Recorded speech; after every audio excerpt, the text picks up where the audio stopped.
DC காமிக்ஸில் இருக்க justice league அப்படின்ற சூப்பர் ஹீரோ டீமை பேஸ் பண்ணி எடுக்கப்பட்ட அனிமேட்டட் மூவி லிஸ்ட்டில் இன்றைக்கி நம்ம பார்க்க போகிறது justice league crisis on 2 Earths. 2010 வந்த இந்த அனிமேட்டட் மூவியை 3 டிஃப்ரெண்ட் ப்ராஜெக்ட்ஸை அடாப்ட் பண்ணி டெவலப் பண்ணியிருக்காங்க. ஒன்று கைவிடப்பட்ட ஜஸ்டிஸ் லீக் வேர்ல்ட் ஸ்குவாட் அப்படின்ற டைரக்ட் வீடியோ அனிமேட்டட் மூவி. அதுக்கப்புறம் 1964 வந்த justice league of America crisis on Earth 3 அப்படின்ற காமிக் புக். அதுக்கப்புறம் 2000 வந்த justice league of America Earth 2 அப்படின்ற ஒரு கிராஃபிக் நாவல். இந்த 3 ப்ராஜெக்டையும் பேஸ் பண்ணி தான் இந்த மூவியை எடுத்திருக்காங்க.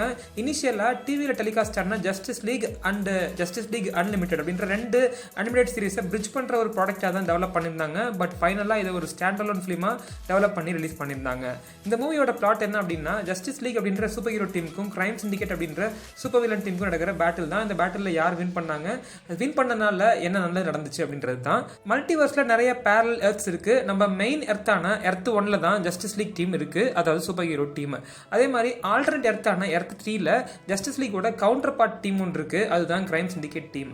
ஆனால் இந்த 2 டீமுக்கும் என்ன டிஃபரன்ஸ், எர்த் 1ல் இருக்க ஜஸ்டிஸ் லீக் டீமில் எல்லாருமே சூப்பர் ஹீரோஸாக இருப்பாங்க, அவங்களுக்குன்னு ஒரு சில சூப்பர் வில்லன்ஸ் இருப்பாங்க.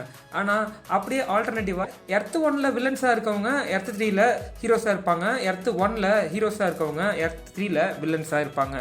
அப்படி ஃபார்ம் ஆனது தான் இந்த கிரைம் சிண்டிகேட் டீம். எர்த் 1ல் இருக்கக்கூடிய ஜஸ்டிஸ் லீக்கோட headquarters hall of justice, earth 3ல் இருக்கக்கூடிய கிரைம் சிண்டிகேட்டோட headquarters hall of crime. Story எப்படி ஆரம்பிக்குது அப்படின்னா, எர்த் 3ல் heroic versions of Lex Luthor and Joker அவங்க 2 பேரும் பார்த்தீங்கன்னா குவாண்டம் ட்ரிகர் அப்படின்ற ஒரு டிவைஸை கிரைம் சிண்டிகேட்டோட ஹெட் குவார்ட்டர்ஸ்ல இருந்து திருடிட்டு போகிறாங்க. இந்த குவாண்டம் ட்ரிகர் திருட்டு போனதுனால ஹெட் குவார்ட்டர்ஸில் ஒரு சேஃப்டி எல்லாம் ஒழிக்குது. அந்த சேஃப்டி எல்லாம் கேட்டு கிரைம் சிண்டிகேட் டீம் மெம்பர்ஸும் அவங்களோட அஃபிலியேட்ஸும் அவங்கள அட்டாக் பண்ண அங்கே வராங்க. பட் ஜோக்கர் தன்னை சாக்ரிஃபைஸ் பண்ணிட்டு லெக்ஸ் லூத்தரை காப்பாற்றிடுறாரு. லெக்ஸ் லூத்தர் அந்த குவாண்டம் ட்ரிகர்ங்கிற டிவைஸை யூஸ் பண்ணி இன்டர்டைமென்ஷனல் டிராவல் பண்ணி எர்த் 1க்கு வந்துடுறாரு, அதாவது நம்ம ஜஸ்டிஸ் லீகோட எர்த். ரேண்டமாக எர்த் 1க்கு வந்த லெக்ஸ் லூத்தரை எர்த் 1ல் இருக்கக்கூடிய போலீஸ் டிபார்ட்மெண்ட் அரெஸ்ட் பண்ணி பிரிசனில் அடைச்சிடுறாங்க. அந்த விஷயத்தை ஜஸ்டிஸ் லீக்கு இன்ஃபார்ம் பண்ணுறாங்க. ஜஸ்டிஸ் லீக் இந்த விஷயத்தை கேட்டு அவரை மீட் பண்ண போகிறாங்க. பட் சூப்பர்மேன் தன்னோட எக்ஸ்ரே விஷனை யூஸ் பண்ணி இந்த லெக்ஸ் லூத்தர் நம்ம எர்த்தை சேர்ந்தவர் கிடையாது, இவர் ஒரு ஆல்டர்னேட் எர்த்தை சேர்ந்த லெக்ஸ் லூத்தர்னு சொல்கிறாரு. அது எப்படி அப்படின்னா, ஆல்டர்னேட் எர்த்தில் நார்மல் ஹியூமன்ஸ்க்கு பாடியில் ஆர்கன்ஸ் எங்கே இருக்குமோ அதெல்லாம் அப்படியே ஆப்போசிட் சைடில் இருக்குன்ற மாதிரி காமிச்சிருப்பாங்க.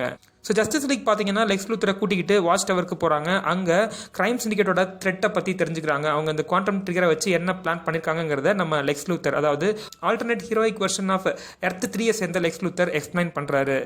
அது மட்டும் இல்லாமல் வாட்ச் டவர்லேயே அந்த குவாண்டம் ட்ரிகரை மறைச்சு வச்சுட்டு ஜஸ்டிஸ் லீக் டீம் பஸ்ஸை கூட்டிகிட்டு எர்த் 3க்கு ட்ராவல் பண்ணி போகிறாங்க. பேட்மேனை மட்டும் இங்கே விட்டு போயிடுறாங்க. ஸோ ஜஸ்டிஸ் லீக் ஹீரோஸ் பார்த்தீங்கன்னா எர்த் 3க்கு போயிட்டு கிரைம் சிண்டிகேட்டை அட்டாக் பண்ணி அல்ட்ராமேனை கேப்சர் பண்ணிடுறாங்க. பட் அந்த எர்த்தில் பிரசிடென்ட் ஸ்லேட் வில்சன், அதாவது எர்த் 1ல் டெத் ஸ்ட்ரோக் அப்படின்ற சூப்பர் வில்லன் பார்த்தீங்கன்னா எர்த் 3ல் பிரசிடென்ட் ஸ்லேட் வில்சன் அப்படின்ற ஒரு நல்ல கேரக்டரில் இருக்காரு. அவர் ஏதோ காரணம் சொல்லி அல்ட்ராமேனை ரிலீஸ் பண்ணிட்டுறாரு. எர்த் 3யை சேர்ந்த நம்ம வண்டர் உமனோட கவுண்டர் பார்ட்டான சூப்பர் உமன் அவங்களோட ஆலிஸை கூட்டிட்டு எர்த் 1க்கு வந்து ஜஸ்டிஸ் லீக் வாட்ச் டவரில் இருக்கக்கூடிய ரெஸ்ட் ஆஃப் த மெம்பர்ஸ் கூட ஃபைட் பண்ணுறாரு. அப்போ பேட்மேன் கூடயும் சண்டை போடுற நிலைமை ஏற்படுது. அது மட்டும் இல்லாமல் அங்கே மறைச்சு வைக்கப்பட்ட குவாண்டம் ட்ரிகரை தூக்கிட்டு திரும்பவும் எர்த் 3க்கு போயிடுறாங்க. பேட்மேன் அவங்கள ஃபாலோ பண்ணி எர்த் 3க்கு போயிட்டு அங்கே சூப்பர் உமன் கூட ஃபைட் பண்ணி அவங்கள கைதி பண்ணிடுறாரு. அந்த இடத்துல பிரசிடென்ட் ஸ்லேட் வில்சனோட பொண்ணான ரோஸ் நம்ம பேட்மேனுக்கும் மற்ற ஜஸ்டிஸ் லீக் மெம்பர்ஸ்க்கும் கிரைம் சிண்டிகேட் ஹால் ஆஃப் கிரைமுக்கு போகிறதுக்கு எங்கே வழி அப்படின்றத காமிச்சிடுறாங்க. அங்கே போயிட்டு ஜஸ்டிஸ் லீக் டீம் மெம்பர்ஸ்க்கும் கிரைம் சிண்டிகேட் டீம் மெம்பர்ஸ்க்கும் ஒரு ஃபைட் வருது. அந்த நேரத்தில் பார்த்தீங்கன்னா கிரைம் சிண்டிகேட்டோட ஒன் ஆஃப் த ஃபவுண்டிங் மெம்பர்ஸான அவுல்மேன், இவர் யாருன்னா நம்ம பேட்மேனோட எர்த் 3 கவுண்டர் பார்ட், அவர் ஒரு சீக்ரெட் டிவைஸை டெவலப் பண்ணுறாரு. அந்த டிவைஸ்க்கு பேர் quantum eigen state device. So அதை யூஸ் பண்ணி எர்த் பிரைம்க்கு டெலிபோர்ட் ஆகி போய் மற்ற ரியாலிட்டிஸ் எல்லாம் டெஸ்ட்ராய் பண்ணிடலான்ற மாதிரி ட்ரை பண்ணுறாரு. ஸோ பேட்மேன் பார்த்தீங்க அப்படின்னா நம்ம அவுல்மேனை ஃபாலோ பண்ண நினைக்கிறாரு, பட் முடியல. என்ன பண்ணுறதுன்னு தெரியாமல் இருக்கும்போது ஃப்ளாஷ் பேரியால்னு ஒரு ஐடியா கொடுக்குறாரு. நான் அந்த குவாண்டம் ஐகன் ஸ்டேட் டிவைஸ்க்கு ஈக்குவலான ஒரு டெம்போரல் வைப்ரேஷனை கிரியேட் பண்ணுறேன், அதை யூஸ் பண்ணி நீ எர்த் பிரைம்க்கு டெலிபோர்ட் பண்ணி போயிருன்ற மாதிரி பேட்மேன் கிட்ட சொல்கிறாரு. பட் பேட்மேன் அது உயிருக்கே ஆபத்துன்னு சொல்லும்போது அந்த எர்த் 3ல் இருக்கக்கூடிய ஜானி குவிக்கை கன்வின்ஸ் பண்ணி அவனை அது மேலே ஓட விடுறாரு. ஜானி குவிக் யாருன்னு கேட்டிங்கன்னா எர்த் 1ல் நம்ம ஃப்ளாஷ் இருக்கான்ல, ஃப்ளாஷோட கவுண்டர் பார்ட் தான் ஜானி குவிக். ஜானி குவிக் வேகமாக ஓடும்போது ஒரு போர்ட்டல் கிரியேட் ஆகுது. அந்த போர்ட்டல் வழியாக பேட்மேன் எர்த் பிரைம்க்கு போய் அங்கே அவுல்மேன் கூட ஃபைட் பண்ணி அவுல்மேனையும் அந்த டிவைஸையும் டெட்டரேட் பண்ணுற மாதிரி பிளான் பண்ணி அதை ஒரு அன்இன்ஹாபிட்டட் எர்த்துக்கு டெலிபோர்ட் பண்ணி விட்டுறாரு. அங்கே போன அவுல்மேனும் அந்த டிவைஸும் வெடிச்சு செத்து போயிடுறாங்க. அதுக்கப்புறம் பேட்மேன் அங்கேருந்து திரும்பவும் எர்த் 3க்கு டெலிபோர்ட் ஆகி வராரு. பட் டெலிபோர்ட் ஆகி வரும்போது பேட்மேன் எர்த் பிரைம்க்கு போன ஹெல்ப் பண்ண நம்ம ஃப்ளாஷோட கவுண்டர் பார்ட்டான ஜானி குவிக் இறந்து போயிடுறாரு. அதுக்கு என்ன காரணம் அப்படின்னா, அந்த வைப்ரேட்டரி மெஷினில் ரொம்ப வேகமாக ஓடுனால அவரோட பாடி பாடி ரொம்ப ஏஜ் ஆகி செல்ஸ் எல்லாம் டெத் ஆயிடுச்சு. ஃபைனலாக ஜஸ்டிஸ் லீக்கும் கிரைம் சிண்டிகேட்டுக்கும் பேட்டில் முடிஞ்சதுக்கப்புறம் அடுத்த 3 இயர்ஸ் சேர்ந்த president Slate Wilson crime syndicate team members எல்லாத்தையும் அரெஸ்ட் பண்ணி பிரிசனில் போட்டுறாரு. நம்ம ஜஸ்டிஸ் லீக் டீம் மெம்பர்ஸ் சேஃபாக எர்த் ஒன்னுக்கு ரிட்டர்ன் ஆயிடுறாங்க. இப்படி தான் நம்ம justice league team members crime syndicate அப்படின்ற இந்த சூப்பர் வில்லன் டீம்ஸ் கிட்ட இருந்து மல்டிவர்ஸ் இருக்கக்கூடிய மற்ற ரியாலிட்டிஸை காப்பாற்றிருக்காங்க. இந்த மூவியை தொடர்ந்து ஜஸ்டிஸ் லீக் டூம் அப்படின்ற ஒரு சீக்வல் 2012 ரிலீஸ் ஆயிடுச்சு.